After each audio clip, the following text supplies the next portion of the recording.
નમસ્કાર દર્શક મિત્રો, સમગ્ર ગુજરાત અને ભારતભરમાં જેને કહી શકાય કે મઘા નક્ષત્રના મહામૂલા નીર વરસ્યા છે અને સમગ્ર ગુજરાત જ્યારે રસતરબોળ છે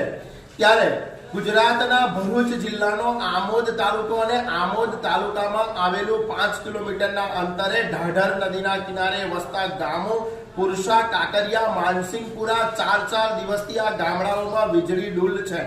અને દર વર્ષે આ ગામડાઓમાં રસ્તાની રોડની સમસ્યા હોય, દર વર્ષે 2 દિવસ વરસાદ વરસે એટલે પાણી ભરાઈ જાય છે અને ગામ લોકોને પારાવાર મુશ્કેલીનો સામનો કરવો પડે છે. કોઈનું મૃત્યુ થયું હોય, કોઈની ડિલિવરી હોય કે પછી કોઈ પણ ઇમરજન્સી પ્રસંગ હોય ત્યારે આ ગામના લોકો અને ગરીબ તેમજ મધ્યમ વર્ગ મૂંઝવણ અનુભવી રહ્યો છે. વારંવાર રજૂઆતો કરવા છતાં પણ પરિણામ શૂન્ય છે.